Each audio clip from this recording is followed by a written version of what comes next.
This isn't a story about some dude who finally figured it all out, or some self-help guru who magically dodged every bullet. Nah, this is about a regular guy, me, finding himself staring down a barrel he thought was empty, only to find out it was loaded with some serious bullshit. I'm 27, same as Sarah, and we'd been together for 3 years. 3 years of what I thought was rock solid. No crazy drama, no screaming matches, just stable, or so I thought. Apparently, my definition of stable and hers were miles apart. Turns out, my buddy Ben, who sent this whole mess to Reddit, he had it right. I was either blind, or she was just that damn good at hiding the cracks. Probably a bit of both. Last Saturday, she dropped the bomb. Casual, like she was asking what we should order for dinner. I've been thinking, she started, about an open relationship. My brain just kinda flatlined. I blinked a couple times, trying to process if I'd heard her right. Open relationship. Where the hell did that even come from? Then she hit me with the line that, even now, makes my blood boil. We didn't get to enjoy ourselves in the past, and it could help us strengthen the intimacy and love. Seriously, strengthen intimacy and love. What kind of twisted logic is that? Going out and banging other people is going to make us stronger. It's like saying setting your house on fire will make it more structurally sound. Just pure, unadulterated bullshit. My stomach knotted up. That familiar clench I get when something just feels fundamentally wrong. It's that gut feeling that screams, warning, danger ahead. But for a second, I almost tried to rationalize it. Maybe she meant something else. Maybe I misunderstood. No, I didn't. This ain't my first rodeo with trust issues. Been down that road before. Got burned. And learned my lesson the hard way. Cheating. That shit cuts deep. Before Sarah and I even got exclusive, I laid it all out on the table. I'm a monogamous man. No exceptions. She agreed, or so I thought. For a few days after she dropped that bomb, my head was just a goddamn whirlwind. I loved her, still did. 3 years. And you build a life with someone. You invest. You think you know them. But this wasn't the Sarah I thought I knew. It was like she'd opened Pandora's box, and out came all these ugly, slithering doubts I'd buried from my past. Could I ever trust her again? The answer, deep down, was a resounding no. Not with this kind of crap hanging over us. My old man always said, Sonny, if she shows you who she is, believe her the first time. And she was showing me something I didn't like one bit. Some part of me, the part that still wanted to believe in the fairy tale, whispered, fight for it, salvage it. But then the other voice, the one that remembers the cold dread of being cheated on, roared back, are you kidding me? Salvage what? I tried saving her relationship once before. When trust was shattered, it didn't work. All it did was prolong the agony and mess with my head. I'm not about to put my psychological well-being through that grinder again. This ain't about fighting for us when us just got thrown under a bus. This is about self-preservation. Sis how I did it. Yesterday, I talked to her and broke up with her. It wasn't easy, not by a long shot. 3 years isn't just a number. It's a hell of a lot of memories, shared moments, and plans for the future. But the moment she suggested an open relationship, all that future just evaporated. I started calm, laid out my thoughts. I told her I'd thought about her proposal, and then I asked her directly, why? Why now? Why an open relationship? Out of nowhere, she blamed her friends, said they'd been talking about it, and how it could strengthen our relationship. Same old tired line. Then I hit her with the kicker. Do you have someone in mind already? She denied it. Of course. No, she said, all wide-eyed innocence. Bullshit. My gut was screaming. My past experiences were flashing. And every fiber of my being knew she was lying through her teeth. This wasn't some random thought. This was a calculated move. I thanked her for her answers, stood my ground, and told her plainly that I wanted a strictly monogamous relationship. And then I told her the truth. Her suggestion had shaken my trust to its core. There was no coming back from it. I was done. I wanted to break up. She wasn't expecting that. Not at all. The shock on her face was almost comical. Then, like a switch flipped, the anger erupted. Insecure, she spat. And then the insults started. Every name in the book. It was classic. You don't want me to go fuck other people. You must be insecure. It's the go-to for these types. Anything to deflect it. Anything to make you the bad guy for not wanting to be a doormat. It's always the same damn playbook. Project, blame, lash out. It's like they've all been to the same seminar on how to avoid accountability. I didn't stick around for the full show. I just got up from the table, left, and went home. The calls started almost immediately. Then the texts, all angry. all accusatory. I didn't even read half of them. Blocked. Every single number, every social media account. Done. Finished. Thank God we didn't live together. That would have been another layer of hell I didn't need. No belongings to collect. No shared lease to untangle. Just a clean break. And you know what? As embarrassing as this whole thing is, I'm going to tell my friends, my family, not to badmouth her, but to own my truth before she spins her narrative and makes me out to be the villain. Because you know she will. They always do, and wouldn't you know it? Today, a friend hit me up. Saw Sarah with some male coworker last night. Asked if I knew him. I just told him we broke up yesterday. Of course. She had someone lined up. Of course. It's never out of nowhere. It's always a premeditated move. A backup plan in motion. These women, they rarely can stand on their own 2 feet for more than 5 minutes after a breakup. It's always a straight shot to the next guy. No self-reflection, no actual work on themselves. Just a quick swap. The weirdest thing is, it doesn't hurt as much as I thought it would. Maybe it's because I was ready for it. Maybe my mindset really did change after that last screw over. Now, it's just about moving on. What I can control, I control. What I can't, I let go. Did she cheat on me during the relationship? Honestly, I don't care to know. It doesn't change anything. All that matters is moving forward, living my best life. I've got a trip to South Korea coming up this month, and you can bet your ass I'm going to enjoy every damn minute of it. This isn't a setback, it's a course correction. Some guys on Reddit, good dudes, they understood it immediately. Open relationships only work if both parties are into it from the get-go. One said, trying to save a monogamous relationship by opening it is like trying to save yourself from dying by setting yourself on fire. Amen to that. Another one hit the nail on the head. She's either done it already or already has somebody lined up. And then the mic drop. There's nothing to salvage here. That last one, man, it hit home. If after 3 years she wants to go out and suck, that means she never loved you to begin with. You were just a safe space for her for a little while, and now she's comfortable here and feels like you won't leave.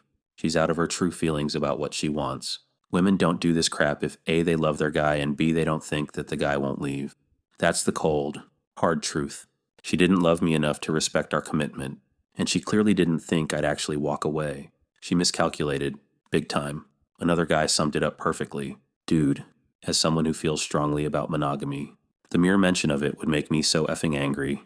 The other person would leave without even getting their stuff simply due to the fear of something unearned happening to them. So tell her straight up that you're done.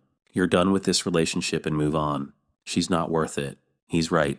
She isn't. And while I'm not doing backflips over this, I'm not wallowing either. It sucks. Yeah. 3 years gone, but it's not wasted. Not really. I learned. I trusted my gut. I stood up for myself. I saw through the bullshit. And that, in itself, is a win. The initial shock of Sarah's open relationship bombshell felt like a physical blow, a punch to the gut that left me gasping. For a brief, stupid moment, I almost tried to talk myself out of it. Maybe she's just curious. I thought, maybe it's just a phase. That's the kind of naive bullshit I used to pull, ignoring the glaring red flags because she was pretty, because she made me laugh, because the thought of being alone again felt uncomfortable. I'd been there before, trying to fix or save someone, thinking I was different, that I could break their patterns. Turns out, I just kept bumping into the same damn wall. This time, though, the wall was transparent enough for me to see the wreck on the other side. My last breakup, the one where I actually was cheated on, left a scar, a deep one. For months after, I felt like a walking wound. It messed with my sleep. My appetite went to hell, and I was constantly tense, wound tighter than a spring. My work suffered. My focus shot to hell because my brain was constantly replaying scenarios, trying to figure out what I missed, what I did wrong. It was a hellish education in trust issues and self-doubt. I swore then I'd never put myself through that again. So, when Sarah pulled that crap, that old scar started to throb. The physical sensation of dread, that familiar tightness in my chest. It was all there, but this time, it came with a new clarity. I wasn't going to walk into that fire again. The analytical type in me, the part that overthinks everything and tries to logic through emotional manipulation, usually gives the benefit of the doubt, but the experienced veteran, the guy who'd been through the ringer, he was screaming at me to cut bait. My brain was weighing the sunk cost, 3 years, shared memories, the idea of a future against the absolute certainty that this move would eventually blow up in my face. The decision, when it finally solidified, wasn't emotional, it was cold. Hard logic, self-preservation, pure and simple. The conversation itself felt surreal. I watched her face as I spoke, seeing the calculated innocence melt into surprise, then contort into rage. Her accusations of me being insecure were so predictable, so tired. It's always the same playbook. When they don't get their way, they try to belittle you, make you question yourself. Why are you being so controlling? They whine, as if simply wanting a monogamous relationship is some draconian demand. It's manipulative as hell, and it used to work on me. Not anymore. The minute I walked out of that restaurant, the tension in my shoulders started to ease. It was like I'd been holding my breath for days, and finally, I could exhale. The barrage of calls and texts that followed confirmed every single one of my suspicions. The anger, the name-calling, it wasn't just frustration. It was the fury of a spoiled child who wasn't getting her way. She probably thought she had me wrapped around her finger, that I'd be too scared to lose her to call her bluff. She was wrong. My closest buddies, guys I've known since high school, they were a godsend. I didn't even have to explain much. When I told them what Sarah pulled, their reactions were immediate and unanimous. Dude, get out, Mark said, without hesitation. She's already got someone lined up. Guaranteed. Rich, who'd been through a similar ordeal years ago, just shook his head. Same old song and dance. Men, don't even try to fix it. There's nothing to fix when someone's already looking outside the relationship. They didn't judge, they just understood. It's that unspoken language among men who've navigated similar minefields. They saw through the bullshit because they'd lived it. Their insights, combined with my own history, solidified my decision. I needed that male friendship dynamic, that reality check, to make sure I wasn't just reacting, but making a sound decision. The practical logistics of the breakup were surprisingly simple. No shared apartment meant no fighting over furniture or figuring out who gets the cat. We'd kept our finances separate for the most part, a habit I picked up after my last experience, where I got burned financially. It felt good, knowing I'm protecting my assets, my time, my mental health.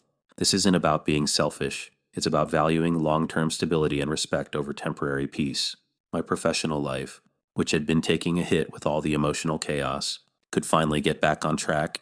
I could focus on my career again without the constant distraction of walking on eggshells at home. Seeing her with that coworker the very next day, no surprise there, just confirmation. It didn't sting like it would have even a year ago. It was more like, yep, called it.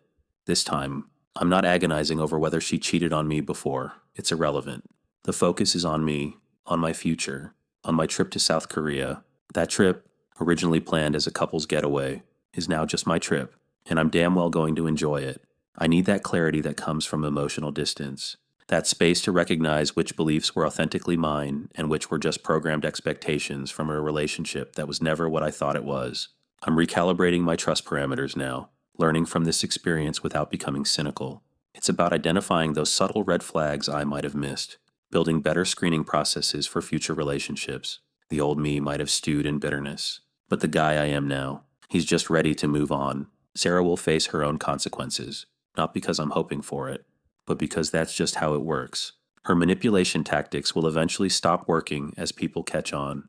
Her entitled attitude and lack of accountability will bite her in the ass. The social circle will see through it. Her professional reputation will suffer, and financially, she'll feel the pinch when she can't rely on someone else to shoulder the burden. She'll find her relationship patterns repeating with others who recognize her game even faster. She'll get isolated, face an identity crisis when her primary strategy, manipulation, stops working. And maybe, just maybe, she'll face a reality check when she finally has to deal with the consequences of her own actions. Alone. As for me, I'm not saying I'm not hurting. It's a gut punch to realize you were wrong about someone you cared about. But it's not the crushing blow it could have been. I'm wiser now, stronger. This isn't a story about a guy who got played. It's about a guy who saw the game, called it, and walked away with his dignity intact. She'll be back. I guarantee it.